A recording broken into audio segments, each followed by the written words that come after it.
Astaghfirullahaladzim, astaghfirullahaladzim. Asyhadu an la ilaha ya Sayyidi ya Rasul. Assalamualaikum warahmatullahi wabarakatuh.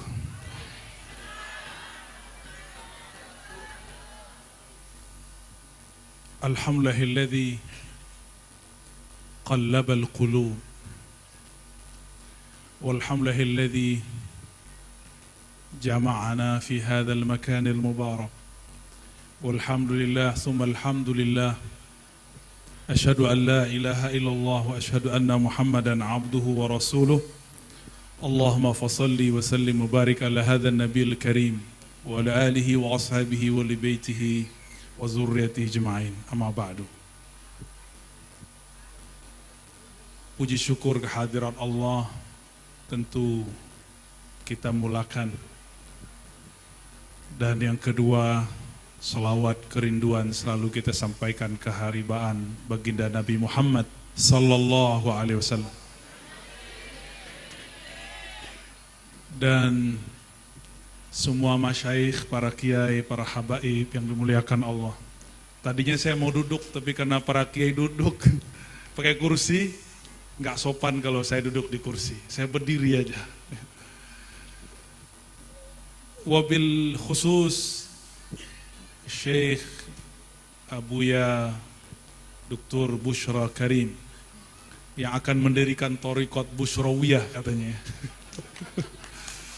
Kita tunggu thariqahnya. Baik. Tentu kajian ini tidak saya untukkan kepada para kiai karena para kiai sudah sangat mengerti kitab Ihya Ulumuddin. Dan saya tadi request, ini juzuk rabi', juz yang keempat. Ini untuk saya dan para mahasantri wabil khusus, baik santri tetap atau kalong. Ya. Ini yang kalong banyak kali ya. Tapi saya tahu orang Madura belum lahir udah santri. Sama ini udut. Yang laki-lakinya belum lahir udah bisa ngudut.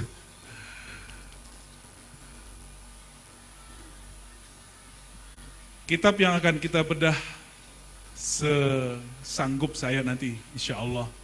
Karena dalam rangka kita memulai Ma'had Ali.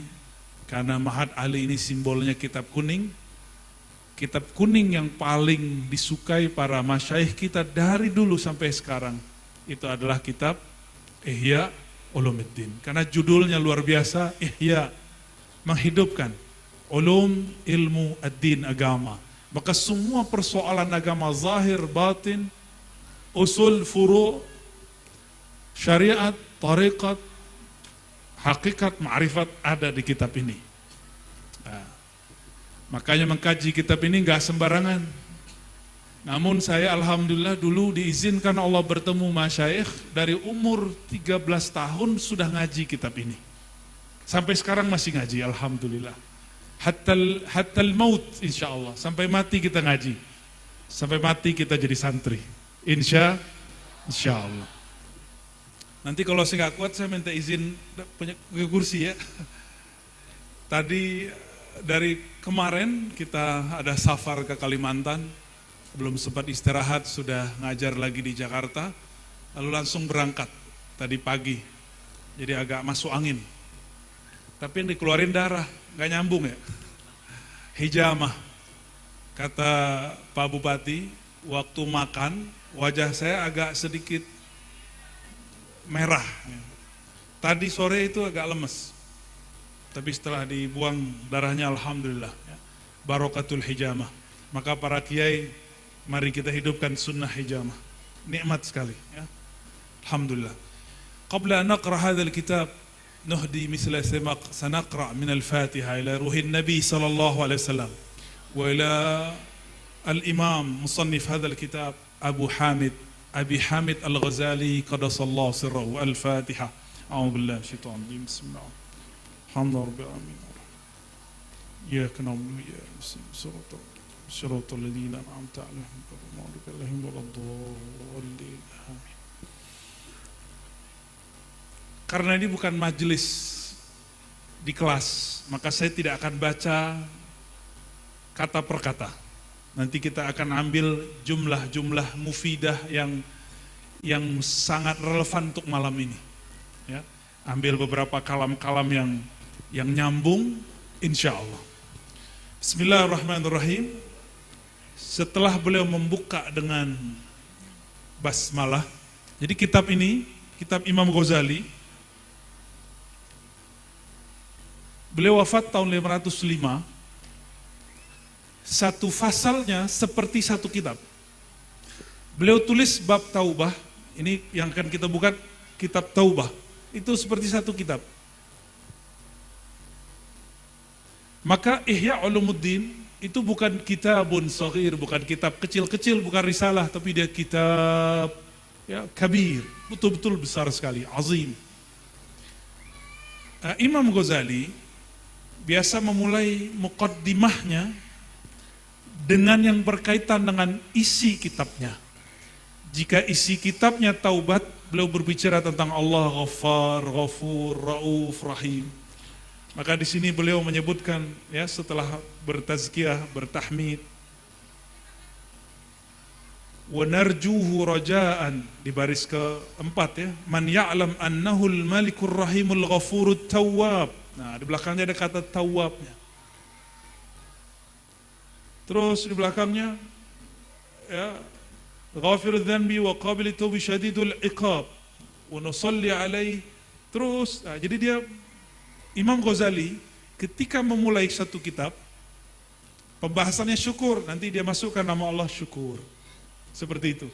Sehingga muqaddimah itu sudah mewakili isinya bagi orang yang memahami uslub Imam Ghazali. Tapi tentu tidak semua kata-kata yang berat dapat dipahami oleh orang yang jarang interaksi dengan kitab. Maka perlulah kita langsung masuk saja kepada amma ba'dunya ya.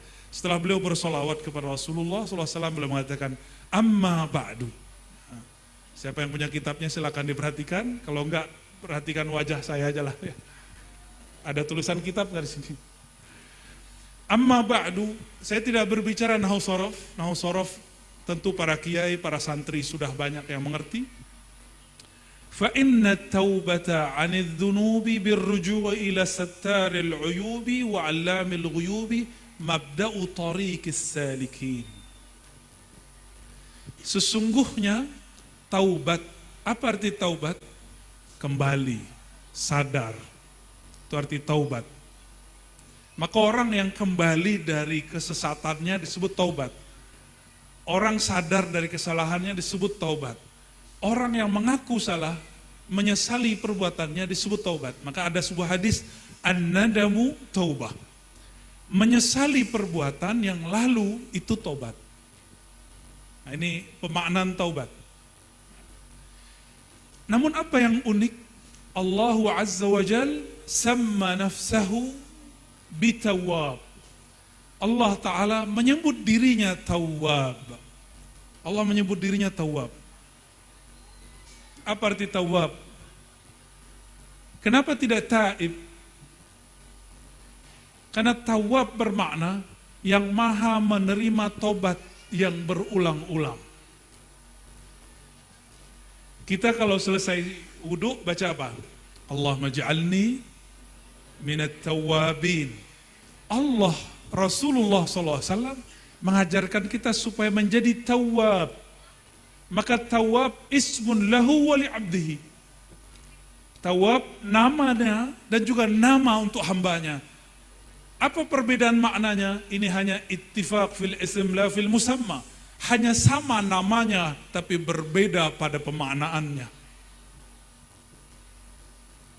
Allahumma ja'alni minat tawabin. Apa artinya? Ya Allah, jadikan aku orang tobat. Itu biasa. Terjemahan anak MTS bisa itu. Ya, bukan begitu nerjemahinnya. Pakai rasa menerjemahkannya. Allahumma ja'alni minat tawabin. Ya Allah, jadikan aku orang yang berulang-ulang taubat. Itu makna tawabin. Kata Ustadz, tobat cukup sekali. Loh, Ustadz siapa tuh? Ya.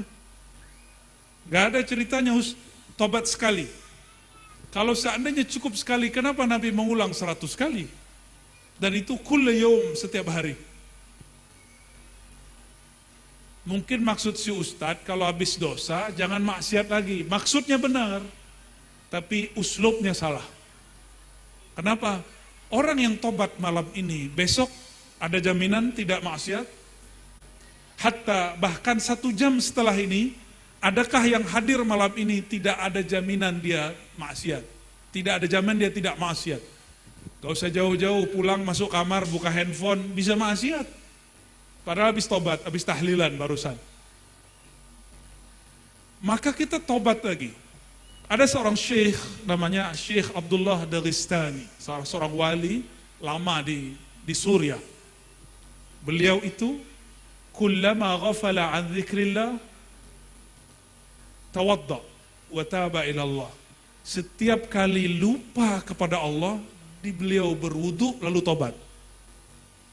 Lupa 1 nafas, dia wudu. Ini suluknya dia, torikotnya dia. Lalu apa lagi? Kullama dzakara al-dunya ightasala. Setiap kali dia ingat dunia, dianggap dia dosa besar, maka dia mandi tobat.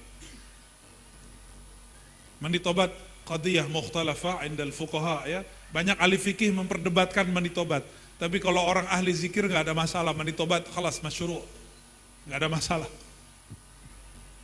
Baik. Jadi jangan bayangkan taubat ini cuma untuk orang peminum khamar, bezina, koruptor, enggak, ini untuk kita. Apa kata beliau? Mabda'u tariqis salikin. Sesungguhnya taubat daripada dosa-dosa, kembali kepada Allah yang maha mengetahui dosa, menutupi dosa. Nanti ada macam-macam dosa, ya. Dosa kiai beda sama dosa jamaah. Beda. Serius. Dosa santri lain sama dosa orang awam itu lain. Kiai kalau khutbah nggak pakai kopiah gimana? Diturunin nggak? Turunin. Kecuali di Jakarta kayaknya boleh.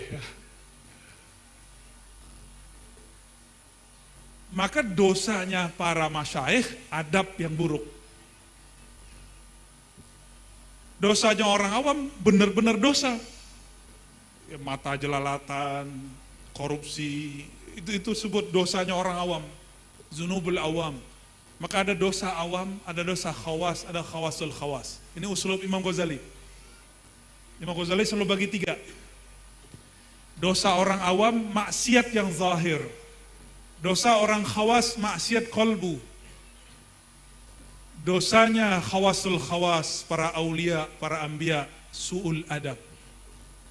Mereka merasa su'ul adab. Coba lihat Sayyidina Adam alaihi salam. Ketika diusir di muka bumi, ke muka bumi, apakah ia menyalahkan iblis? Enggak, ya? Enggak, dia enggak menyalahkan iblis. Apa kata dia? Kata Sayyidina Adam, Rabbana zalamna. Ya Rabb, kami salah. Ya Rabb, kami zalim. Ini baru Bani Adam. Yang menyalahkan orang lain, Bani Iblis. Yang di depan saya Bani Adam apa Bani Iblis? Yang Bani Adam angkat tangan. Waduh, ada yang angkat tangan nih. Bahaya nih Kiai. Tugas Kiai nih, ya. Bani Adam ngikutin Nabi Adam. Nabi Allah Adam mengatakan, Rabbana zalamna, ya Allah, aku terusir dari surga karena salah kami. Beliau tidak menyalahkan karena si iblis, gitu enggak, dia enggak ngomong begitu. Maka nanti Pak Bupati kalau punya tim suka nyalain teman, nah itu Bani Iblis tuh. Kalau Pak Abuya nggak berani saya ajarin. Kalau Pak Bupati bolehlah. Ya. Baik. Nabi Adam dosa nggak waktu di surga? Siapa yang bilang Nabi Adam dosa? Ada yang berani?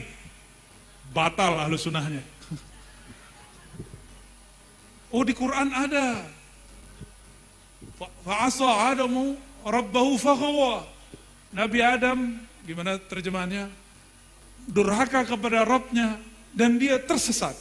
Nah, kan kita sudah sebutkan tadi, dosanya para anbiya itu su'ul adabnya.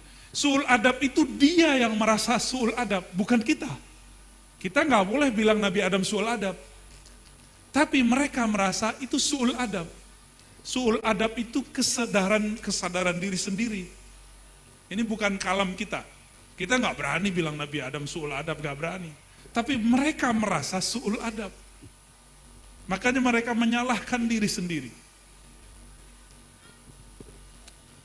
Ulang lagi nih, Nabi Adam dosa nggak? Yang benar dong akidah halus sunnahnya. Nabi Adam dosa nggak? Para nabi berdosa nggak? Kalau ada yang mengatakan para nabi berdosa, akidah halus sunnahnya miring. Yang mengatakan para nabi berdosa, dosa kecil, itu cuma Ibnu Taimiyah dan orang-orang yang serupa dengannya. Ibnu Taimiyah, Imam Salafi, yang kemudian dirujuk oleh Syekh Muhammad bin Abdul Wahab, yang sekarang kita kenal dengan Wahabi. Ya kita nggak benci mereka sih, cuma ngeritik boleh nggak? Ya boleh lah ya. Orang sesama aswaja aja kritik mengkritik. Ini sesama kiai belakang-belakang kritik mengkritik nih. Musim pilkada. Baik. Nabi Adam nggak pernah tergoda sama iblis. Walaupun lafaznya. Gimana lafaznya? Fa'azallahumas syaitan.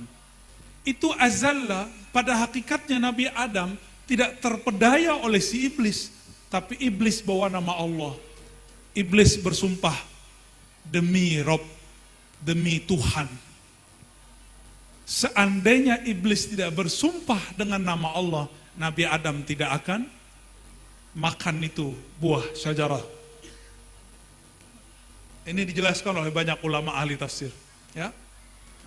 Jadi Nabi Adam bukan menghargai iblis, tapi menghargai nama Allah.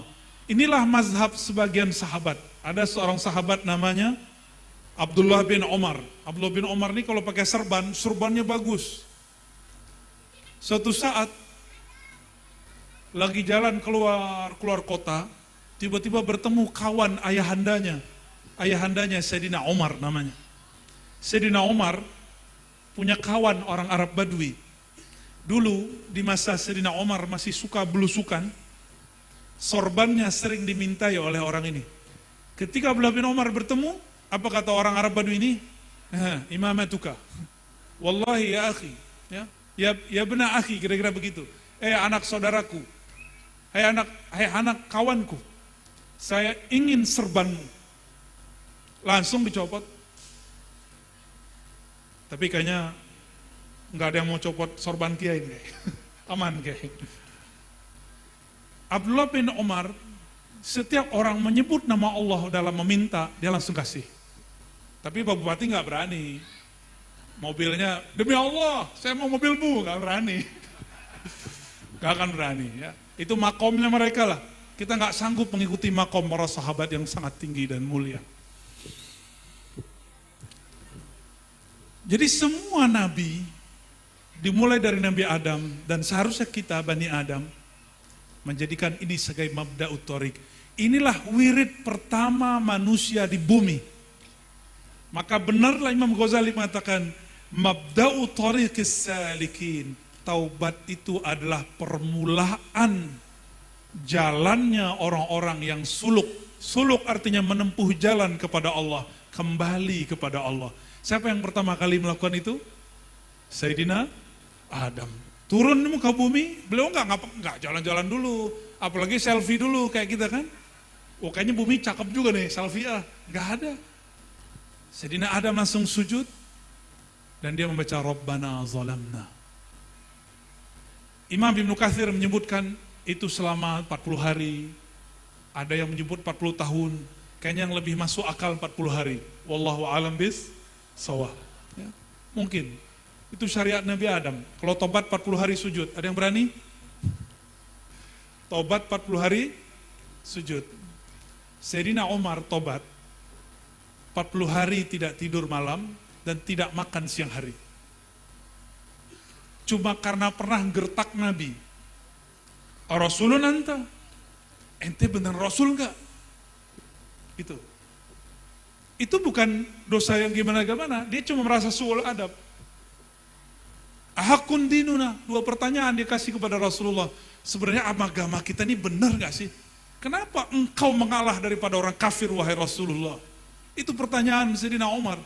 Normal, orang sedang berjuang lagi sangat semangat, tiba-tiba pemimpinnya mundur. Sayyidina Umar bertanya, tapi pertanyaannya terasa kemudian kayaknya ini menyinggung Rasulullah SAW. Maka beliau tobat 40 hari, tidak tidur malam hari, tidak makan siang hari.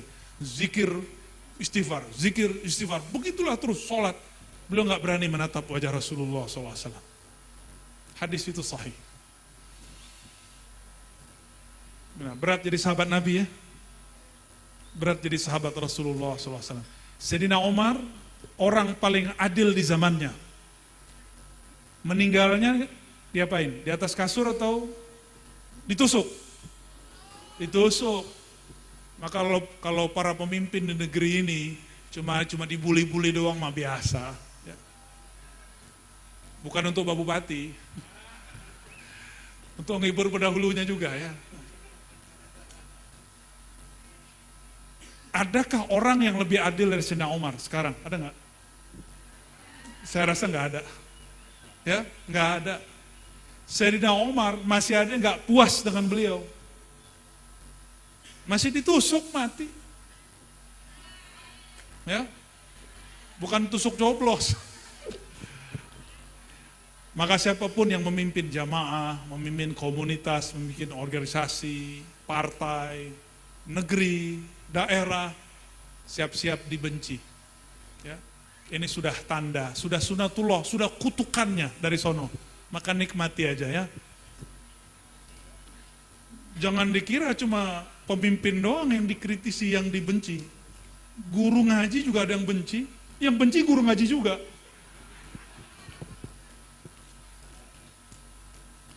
Mabda'u tariqis salikin. Jadi taubat itu awal permulaan orang mau bersuluk. Apapun torikotnya. Mau torikotnya Tijani, mau torikotnya Syazili, mau Naqsyabandi.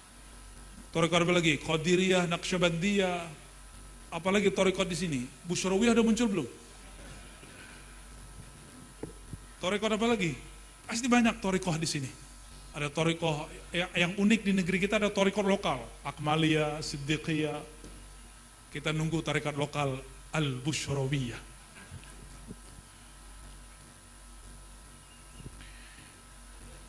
Apapun torikohnya, pasti mulai zikir taubat. Maka kalau kita memimpin zikir, biasanya kami memulai dengan istighfar. Astaghfirullah, astaghfirullah. Ya. Baik.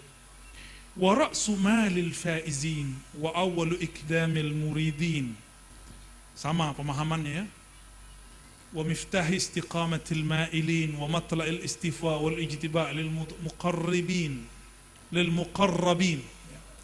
Wali abina Adam alaihi salam wa ala sairil anbiya ajma'in.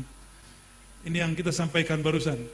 Sayyidina Adam pun memulai wiridnya, suluknya adalah taubat. Tapi lafaz taubatnya bukan astaghfirullah.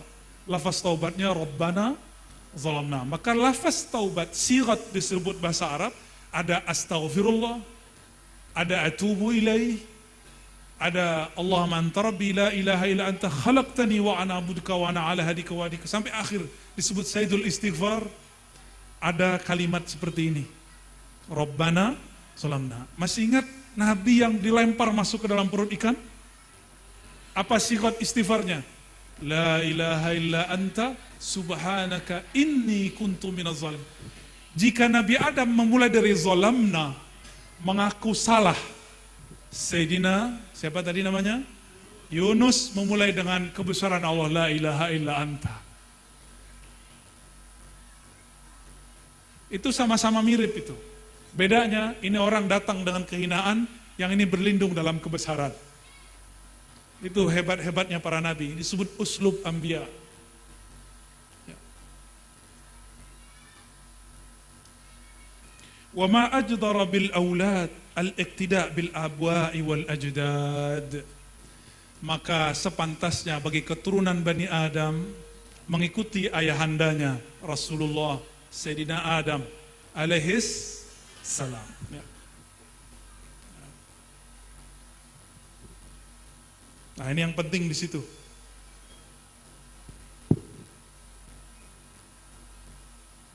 Setelahnya penjelasan aja ya. Kita langsung masuk ke fasal berikutnya. Masuk ke intinya. Imam Ghazali ini kalau menulis bunganya indah-indah semua. Ini muqaddimat, Masya Allah, panjang sampai dia menyebutkan apa yang dia katakan dengan arkanut taubah ya.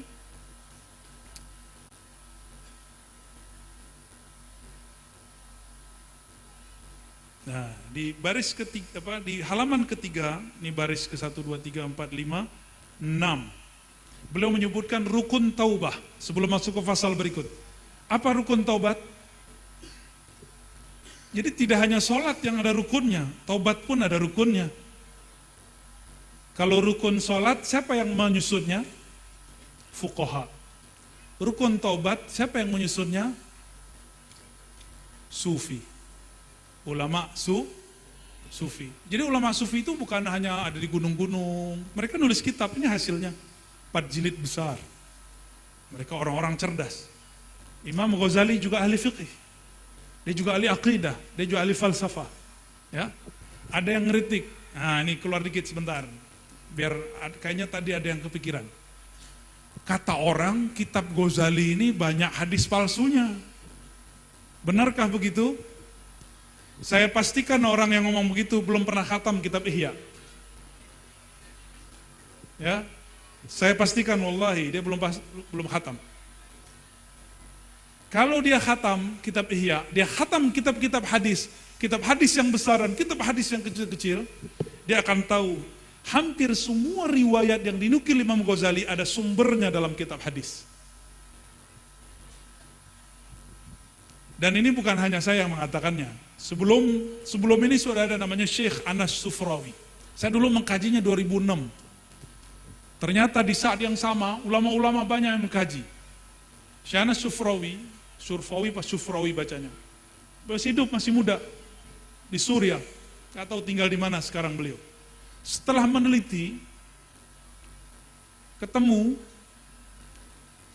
tidak sampai 20% dari yang disebutkan oleh Imam Subki. Imam Subki menyebutkan 313 hadis di sini tidak ada sumbernya. Imam Subki sesama dengan Imam bin Athaillah Sekandari. Setelah dikaji oleh beliau, tidak sampai 20%. Semuanya sudah ketemu riwayatnya. Yang 20% ini masih dicari, pasti ada bahannya. Karena Imam Ghazali tidak pernah menukil satu hadis kecuali ada sumbernya. Kita usut-usut, nah nanti kalau nggak punya kitabnya cari di Google boleh. Atau Syamilah. Kata Ustadz tadi kurang afdol, tapi ini darurat Ustadz ya. Ada namanya Al-Ajza, Kutubul Ajza, kitab-kitab parsial. Ada ummahat, Sahih Bukhari, Muslim, Abu Daud, Tirmizi. Ada yang parsial kecil-kecil, tematik. Yang paling banyak menulis namanya Al-Hafiz Ibnu Abid Dunya. Al-Hafiz Ibnu Abid Dunya. Hampir semua hadis yang ada di kitab ini dinukil dari sana. Yang tadi dikata orang tidak ada hadisnya, tidak ada sumbernya, ada semuanya. Ya, nggak ada di situ, ada di Dailami, nggak ada di situ, ada di Tabarani, nggak ada di situ, ada di Raqutni, nggak ada di situ, ada di Hakim. Terus ada semua. Cuma belum ketemu, tapi sayang ada orang berbicara kalau dia nggak tahu dia bilang nggak ada. Ya, kaidah baru. Baik. Jadi nggak usah khawatir baca kitab Ihya, insya Allah kitabnya aman. Ya, para kiai, para masyaikh, para habaib yang mengajarkan kitab ini terus gak ada masalah. Masyaikh kita di sana yang ahli hadis juga sudah menjaminnya. Taib. Rukun taubah ada 4. Apa kata beliau? Ar-ruknul awal fi nafsi tawbah wa bayanu haddiha wa haqiqatiha wa annaha wajibatun al-fawr wa ala jamil akhshas wa fi jamil ahwal wa annaha idza sahat kanat maqbulah. Ya. Wa annaha wajibatun alal fawr, mesti segera. Jadi taubat itu rukun pertamanya apa? Taubatnya itu harus segera, nggak boleh diundur-undur. Ustaz, kalau kita taubat sekarang, besok ini lagi, mending nanti aja di akhir hayat. Ada yang tahu dia besok masih hidup? Siapa tahu malam ini terakhir. Yang di depan saya, yang di samping kanan masih kuat, napasnya panjang. Nggak ada yang tahu, wallahu a'lam. Kita nggak tahu siapa yang malam ini yang besok umurnya masih ada. Oleh karena itu, at-taubah wajibatun alal fawr. Bahwa taubat itu zatnya, nafsnya mesti disegerakan. Jika Nabi Adam taubat, sebenarnya dia tidak berdosa, dia hanya merasa su'ul adab. Kira-kira kita yang banyak dosa, aula bitaubah, benar nggak? Lebih wajib bertobat. Lalu beliau mengatakan, Athani fima anhu taubah wa dzunub wa bayanu inqisamuha ila shaghir wa kabair wa taqbil ibad. Yang kedua, dia berbicara tentang dosa. Ya. Tingkatan-tingkatannya, mana yang harus ditinggalkan, ada besar, ada kecil. Lalu yang ketiga dia mengatakan ada syurut taubah yang lain. Tadi ada arkan, ada syurut. Macam-macam di sini. Lalu yang keempat, sababul ba'is. Ada 4 yang membuat ada hal-hal yang membuat orang bisa bertobat. Nah, ilmu ini diambil oleh Imam Nawawi, beliau jadikan sebagai awal penjelasan bab taubah dalam kitab Riyadhus Shalihin. Dari bab yang ketiga tadi, rukun thalis. Oke, kita ambil rukun yang pertama. Bismillahirrahmanirrahim. Qala Imam Ghazali, i'lam anna at-taubata ibaratun an ma'nan yantazim wa yalta'im min salasati umur murattabah, ilmun wa halun wa fi'lun. Ya. Jadi taubat itu tetap ada 3 struktur, harus ada 3 hal. Pertama, ilmu, ada hal, ada amal. Apa maksud beliau nih? Nah, kita baca ya. Ammal ilmu mengenai taubat itu ma'rifatu wa azmi dararidz dzunub. Mengetahui bahayanya dosa. Ini kata beliau, ini hakikat taubat yang pertama. Jadi orang yang sadar bahwa dosanya itu berbahaya, itu sudah awal dia bertobat. Apa aja? Wa kaunuha hijaban bainal abdi wa baina kulli mahbub. Bahwasannya dosa itu penghalang antara dia dan Allah. Hijab.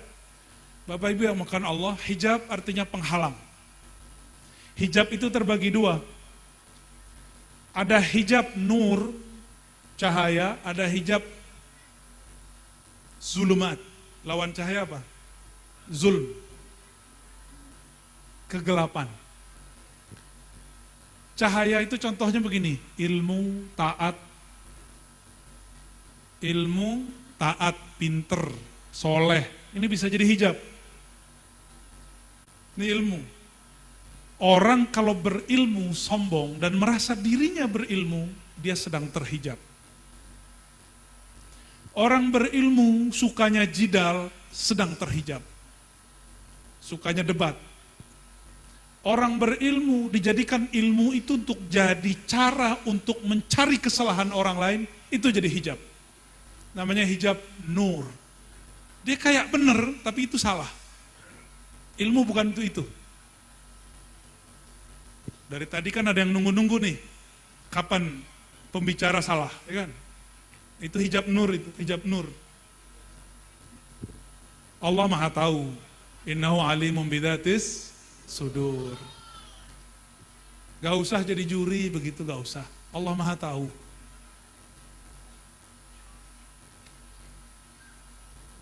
Apalagi sholat. Sholat bisa jadi hijab. Makanya ada ayat fawailul lil musallin. Celaka bagi orang yang merasa sholat. Itu terjemahannya harus ditambah. Yang merasa sholat. Kalau yang benar, orang yang muqimus sholah. Orang yang mendirikan sholat itu benar. Mendirikan bahasa Arab itu bukan mendirikan kayak bahasa Indonesia.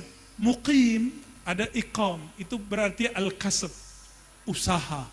Berusaha menyempurnakan sholat, dia cuma usaha.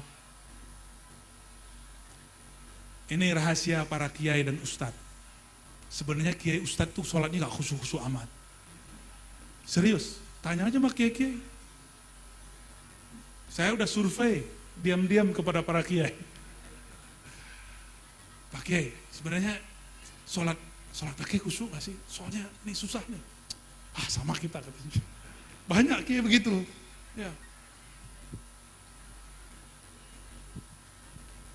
Tapi si kiai ini berusaha khusyuk. Ini yang disebut muqim. Dia berusaha mendirikan sholat. Ya. Wah gak sopan Pak Kiai, udah berdiri aja Pak Kiai. Suul adab saya. Ntar dosa lagi, tobatnya susah nanti. Baik. Masih ingat Barsiso? Nggak ada kiai di sini yang lebih sakti dari Barsiso. Karomatnya nggak ada. Tidak ada di sini kiai yang wiridnya lebih banyak dari Barsiso, nggak ada. Tapi Barsiso akhir hayatnya su'ul khatimah. Kenapa? Karena dia merasa soleh. Dia merasa sahibul karamat. Sudah biasa dipuji orang, takut dicaci orang. Maka di akhir hayatnya iblis datang. Barsiso, nyamar jadi orang. Jadi syekh. Jika engkau sujud kepada kakiku, maka engkau akan lepas dari semua tuduhan dan semua yang dihukumkan kepadamu. Akhirnya Barsiso mengatakan, baik, dia tundukkan kepalanya lalu dia sujud. Di saat itu Allah cabut nyawanya. Nauzubillah min dzalik. Maka kita la naghtarru bi kasratil ibadat. Kita enggak boleh tertipu dengan banyak kuantitas. Ya. Mesti kualitasnya juga yang diperhatikan. Nah, itu hijab nur. Hijab nur. Masih ingat di zaman Nabi ada perempuan ahli sholat, tapi Nabi mengatakan finnar, hadisnya Sahih Muslim. Masih ingat? Apa kata Nabi? Finnar, itu perempuan masuk neraka. Padahal dia sholat. Ini bukan melarang ibu-ibu sholat ya. Ternyata si perempuan qati'ur rahim, dia memutus silaturahim. Dia merasa dirinya lebih mulia, lebih soleh. Hari ini, karena orang jarang ngaji kitab Ihya, tambah ilmu, tambah sombong. Tambah amal, tambah merasa sok suci. Ini hari ini. Jangan sampai nanti kiai ada yang ngomong, di sini mana ada kiai wiridnya sebanyak aneh. Nah, ini gawat tuh. Mana ada di sini kiai yang kamulernya sebanyak saya. Ini kalau ada begitu, ini kakak kelas, adik kelasnya Barsiso.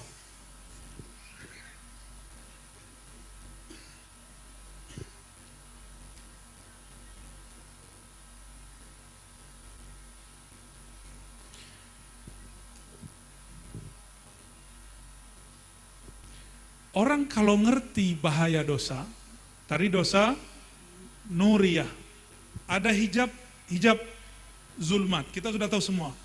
Semua maksiat yang semua orang sudah sepakat, minum khamar, semua, ya, korupsi, itu zulumat, zalim zulumat, tidak amanah zulumat, itu zulumat semua, orang semua tahu. Apabila seorang hamba tahu bagaimana bahayanya baik dosa karena hijab nur ataupun hijab nar, maka kolbunya akan merasa miris. Ta'allamal qalb. Begitu dalam kitabnya. Kolbu akan merasa tidak nyaman dengan hal itu. Fa innal qalba mahma sya'ara bi fawati mahbubihi ta'allama. فإن كان فواته بفعله تأسف على الفعل المفوت Fuisamma ta'alumu bisa filil mafut li mahbubi. Nadaman. Nah, jadi beliau ketika menjelaskan apa itu nadam, menyesal. Kalau kita nyesel kenapa Pak? Data habis, data kadaluarsa tapi masih ada sisa ya. Nyesel. Jadi nyeselnya bukan nadam yang dimaksud Imam Ghazali.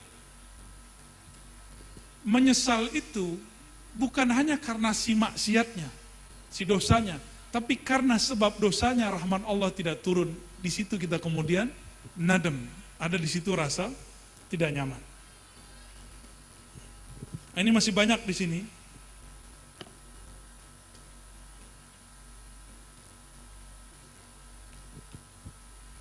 Sepertinya masih diringkas cepat-cepat ini.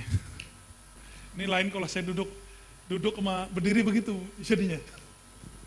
Tapi nggak masalah ya. Ini sudah banyak poin sebenarnya Bapak Ibu. Kita kembali ke atas tadi. Bahwa dosa ada 3 tingkat. Nah ini yang diingat-ingat. Dosa awam. Dosa awam itu dosa zahir.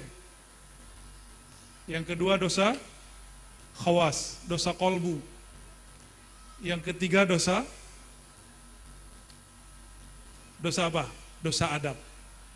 Ya, ini dosa khawas. Jika mengenal bab ini, maka orang akan menyesal. Contoh, ada santri, dia jalan depan kiainya, tapi dia nggak lupa kalau itu kiainya. Dia jalan aja, selonong. Akhirnya merasa tidak nyaman. Menyesal nggak? Itu namanya nadam. Itu maksud beliau. An-nadam, penyesalan. Ya. Rasulullah melarang berdebat. Lalu kita berdebat. Menang debat. Tapi perasaan hati senang nggak? Orang menang debat, hatinya gundah.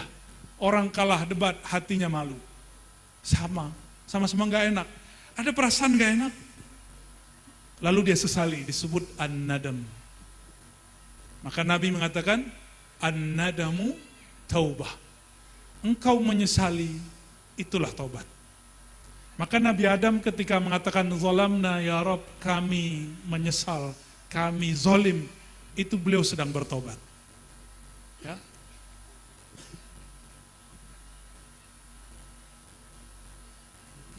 Kalau sudah faham bab ini, lalu kita menyesal, orang yang menyesal, nangis. Benar nggak? Maka kebanyakan orang yang nangis itu karena dosa. Kecuali ibu-ibu lagi kawin, menikah. Kalau yang menikah, qabil tu nikah, dijawab sama pasangannya. Qabil tu udah jawaban ya. Zawwajtuka bibinti bimahri kaza wa kaza. Dijawab, qabil tu nikah. Ibu-ibu nangis, yang lagi menikah si perempuan nangis, itu nangis apanya? Nangis nyesel apa nangis mau? Nangis seneng, itu beda. Tapi aksarul bakin, kebanyakan orang-orang yang menangisi masa lalunya. Nabi Adam sujud itu nangis, yabki, beliau menangis. Satu kali ada seorang mursyid saya, beliau baru saja meninggal. Mantan preman, jadi mursyid. Apa kata beliau? Ar-Razi, saya ini pemaksiat, masa muda saya penuh kejahatan, suka zolim kepada orang, semua maksiatnya disebut. Kita diem aja. Habis 2 menit diulang lagi. 3 menit diulang lagi. Hati kita berkecamuk. Apa berkecamuknya? Saya hampir suuzon sama guru saya. Saya hampir suuzon dengan guru. Tapi setelah itu, saya ngomong, Pak Kiai, kalau kita nggak pernah maksiat, nggak bisa nangis. Mungkin itulah alasannya kenapa ada takdir namanya maksiat. Orang yang gak pernah maksiat akan merasa suci. Ini contoh nih, santri-santri yang masih perawan-perawan hatinya. Ini hatinya masih perawan gak, Dek? Ya. Ngelihat ada orang jalan berdua, belum menikah, dalam hatinya Bang, ih, najis. Ahli neraka. Salisuhu syaitan. Ketiganya, syaitan. Orang ini gak tahu rasanya jatuh cinta. Bahwa jatuh cinta itu bikin orang gila, setengah gila dan hilang malu. Hadisnya dhaif riwayat Abu Daud tapi benar. Ya, hubbuka li syai' yu'mi wa yusim. Kamu cinta sesuatu, kamu akan jadi buta, tuli. Mau orang bilang apa? Lewat. Tarik antum cobain ya. Yang masih perawan-perawan hatinya. Ya deh ya. Maka jangan pernah benci sama orang yang maksiat. Bukan berarti kita pengen kayak dia, bukan. Enggak pernah. Ya. Baik. Dan yang ketiga hal, apa kata beliau? Al-hal fabitarki lidzanbi. Halnya orang taubat mesti meninggalkan dosanya.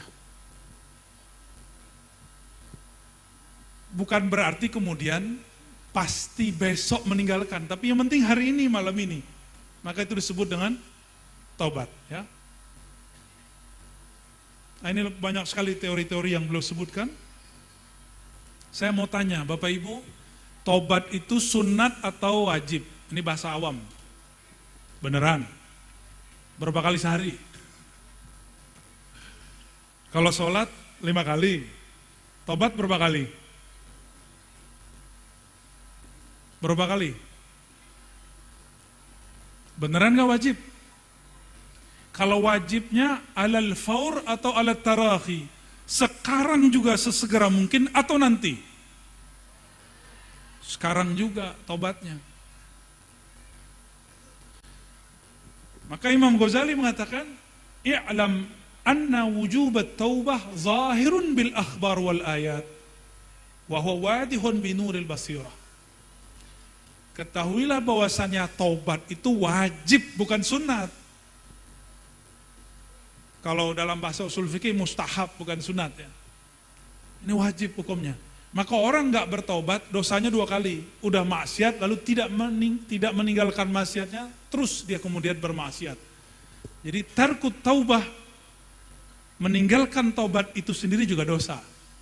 Orang maksiat, dosa. Lalu dia mengundur maksiatnya, dosa 2 kali.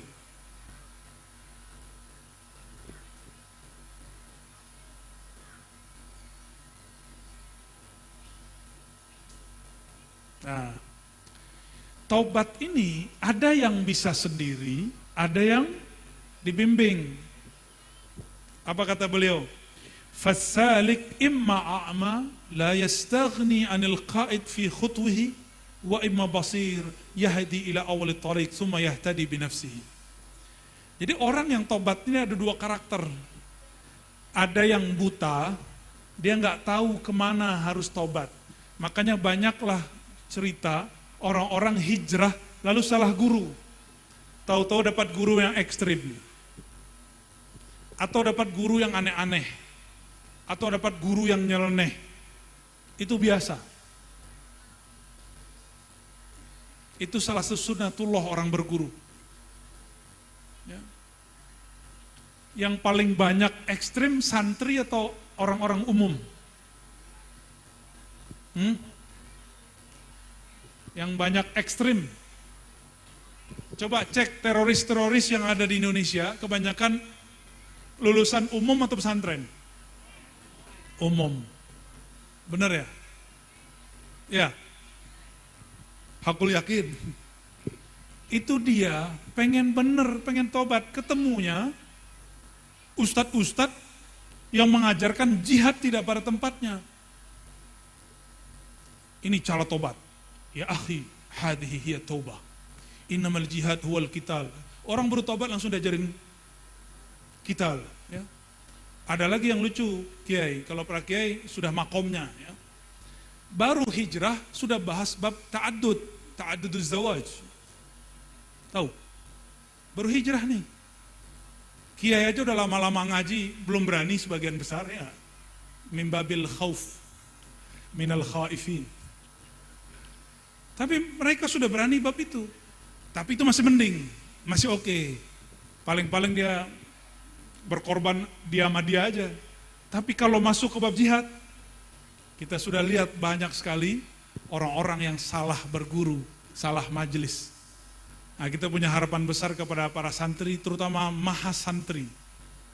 Jangan nanti ilmu itu kitman, disembunyiin, ya. Harus disebar. Sekarang sudah banyak cara menyebarnya. Baik. Maka orang-orang yang salik al-a'ma, yang dia tidak tahu jalan, carilah orang yang mengetahui jalan. Ini yang disebut dengan ittikhadus syekh wajib. Wajib berguru, bermursyid.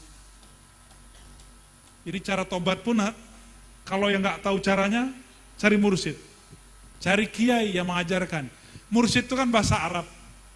Bahasa kitanya bisa kiai, bisa syekh. Apalagi di Madura ada istilah lain pakai kiai, abuya gitu ya. Bukan abuya rosi. Kiai lah ya. Syekh. Mereka nanti akan menuntun insya Allah. Wa amma basirun. Adapun orang yang alim, yang mengerti jalan, dia tahu jalan. Cukuplah dia tobat dengan dirinya sendiri. Nah, inilah uniknya umat Islam. Kita kalau tobat gak perlu ada pengakuan kepada imam, kepada ustadz. Tapi kalau di agama lain mungkin ada pengakuan dosa, benar gak? Ya kita gak perlu mengkritisi agama mereka, tapi ini syukurnya kita. Maka dosa kita cukup kita adukan kepada Allah, gak usah dikadukan kepada ustadz. Ya.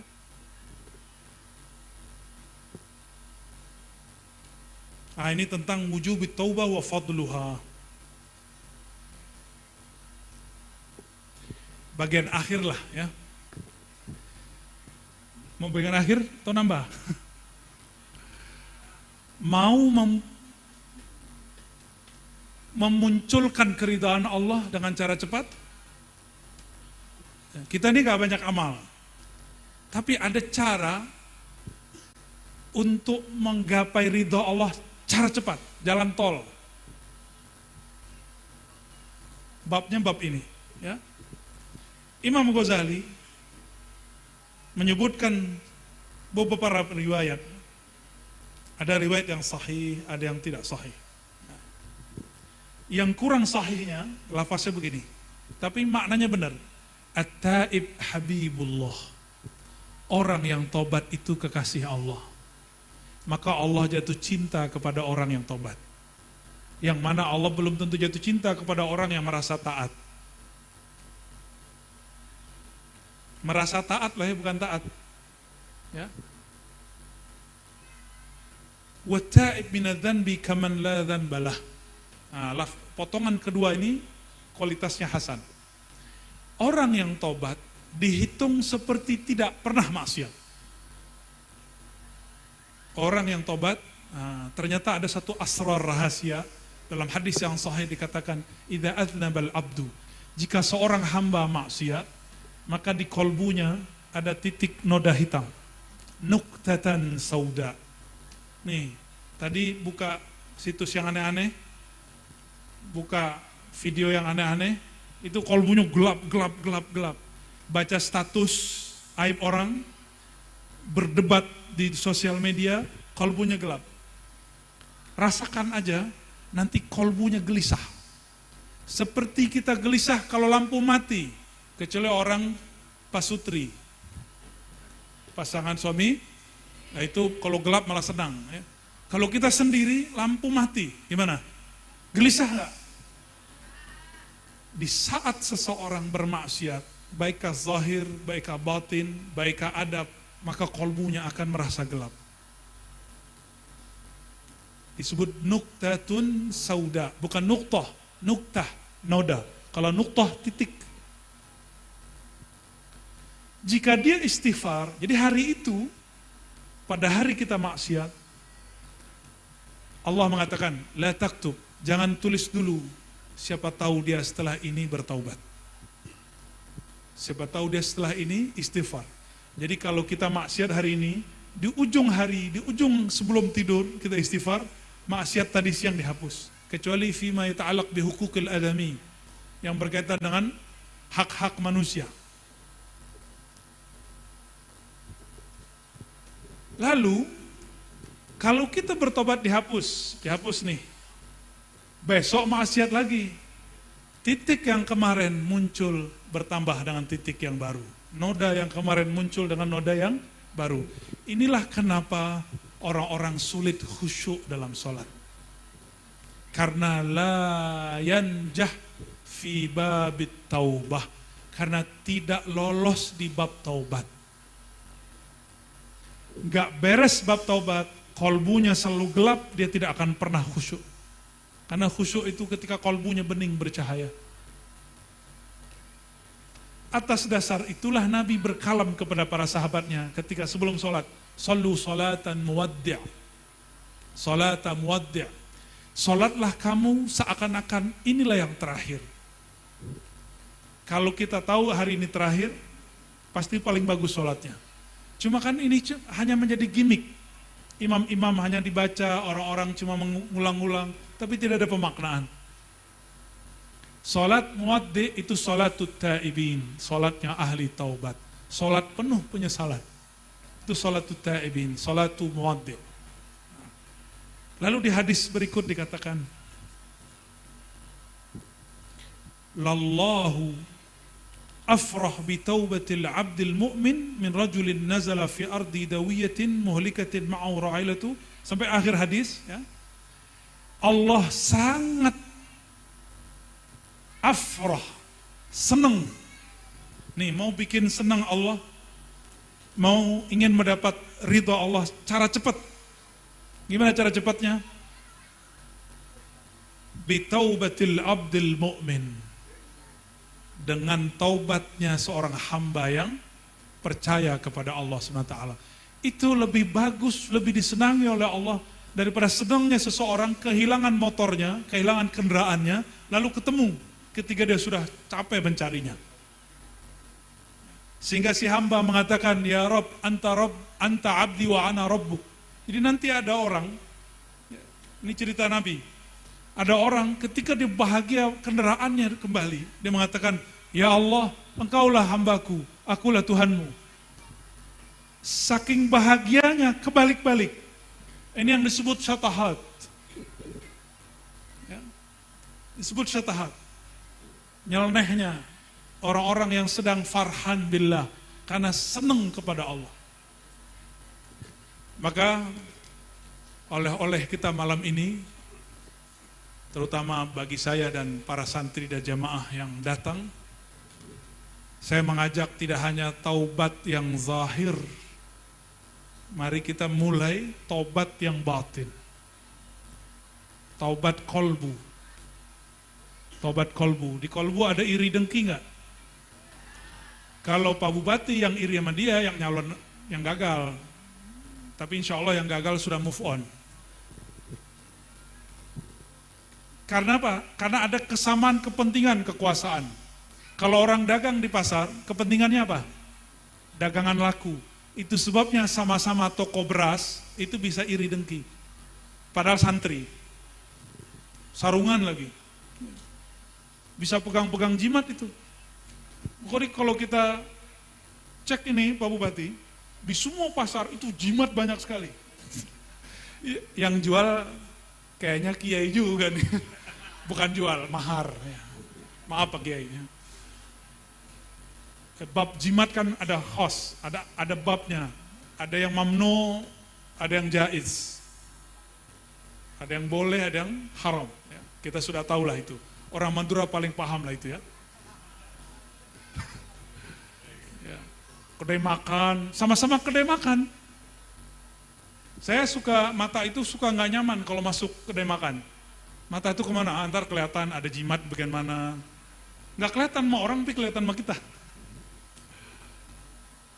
Sama-sama kepentingan diambil sama orang, perasaan kita iri muncul. Nih para jombloan dan jomblowati, seneng sama seseorang, si doi, ternyata teman kita yang dapat. Marah gak? Pasti marah. Ya.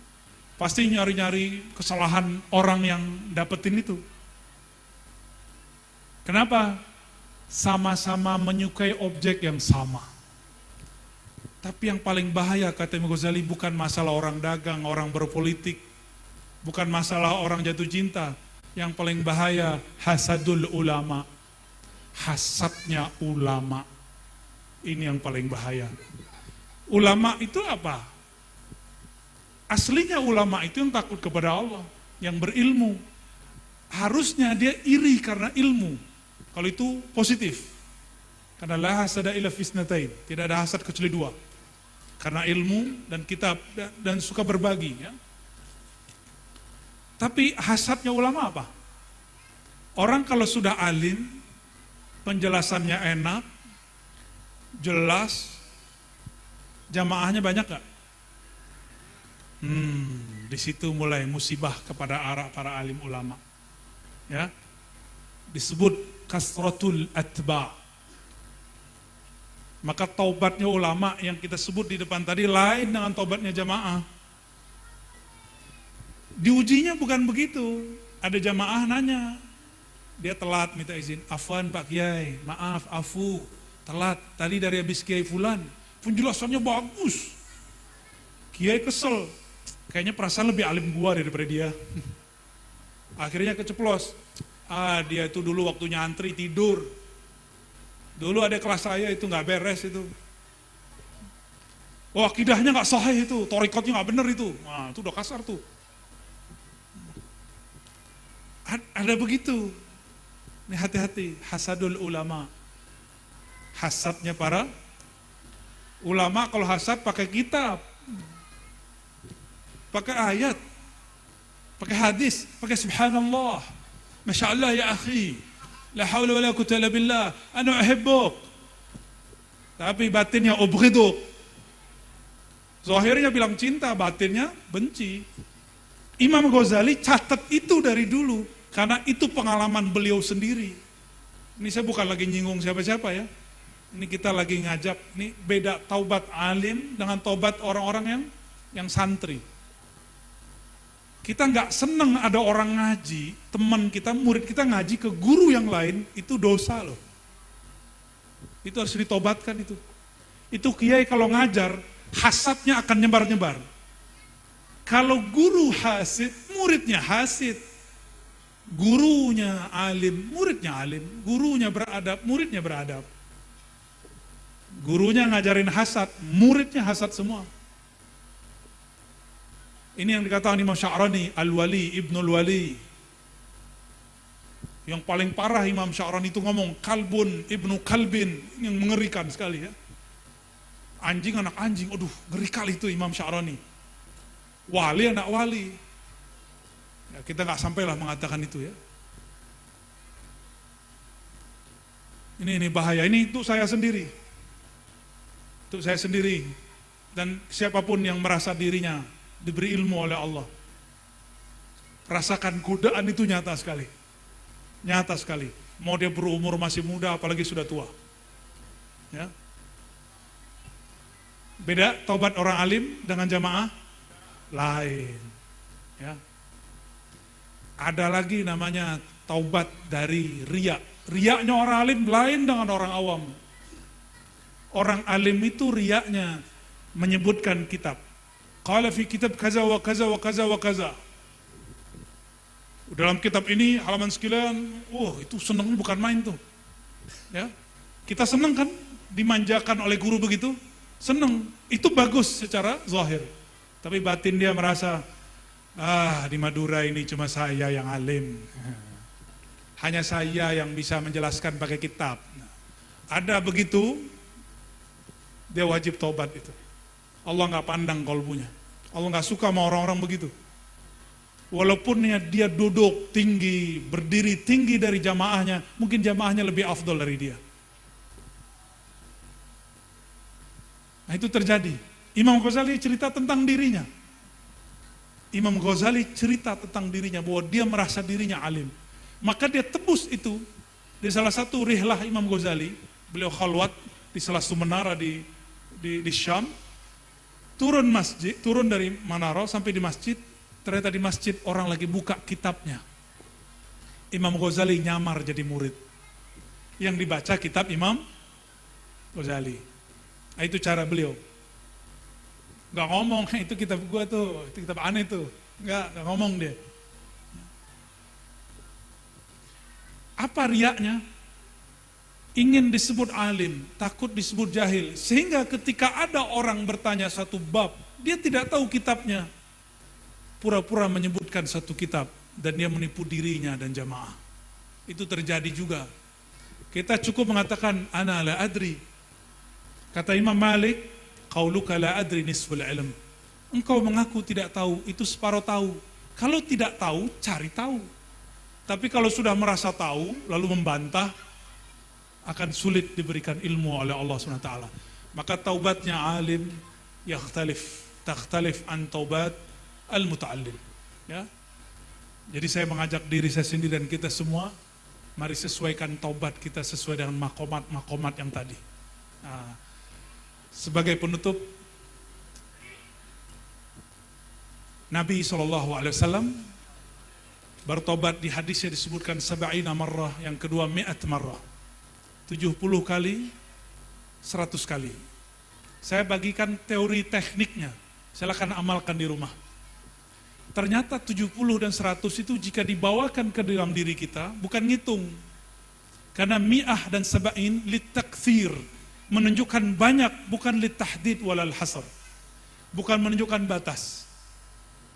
Ternyata cara yang paling gampang, memulai istighfar di setiap anggota tubuh. Maka istighfarkan mata, hari ini sudah berapa kali melihat yang tidak pantas dilihat. Pernahkah bernafsu kepada orang yang tidak pantas kita bernafsu kepadanya? Pernah? Kalau ya, istighfarkan mata. Pernahkah memandang orang lalu menghinakan dia? Istighfarkan satu-satu. Pernahkah mendengar lalu senang jika yang didengar aib orang? Istighfarkan itu. Ini thariqatut taubah, paling gampang. Maka semua ini jika dihitung, jika ada 7 anggota, masing-masing 10 kali tobat, itu yang disebut 70. Ya, jika dijadikan 10 anggota, masing-masing 10, ini pas jadi 100. Maka ungkapan 100 bukan menunjukkan angka, ini menunjukkan kita benar-benar mendetailkan, terperinci dosa-dosanya satu persatu. Maka Bapak Ibu yang bukan Allah, silakan diamalkan. Istighfar mata, astagfirullah dari dosa mata, astagfirullah dari dosa telinga, ya, semuanya sebutkan. Semoga Allah jatuh cinta kepada kita mulai dari malam ini sampai kita mati. Amin ya rabbal alamin. Mohon maaf jika kalam saya ada yang tidak berkenan. Hanya Allah lah yang maha baik, yang maha lembut. Tidak ada maksud untuk menggurui, tapi memang lagi disuruh jadi guru. Semoga Allah meridhai kami yang membawakannya, dan semua masyayikh yang hadir untuk merestuinya, dan semua jamaah yang mendengarkannya. Wa sallallahu ala sayyidina Muhammad subhanakallahumma wa bihamdika asyhadu an la ilaha illa anta astaghfiruka wa atubu ilaih. Assalamualaikum warahmatullahi wabarakatuh.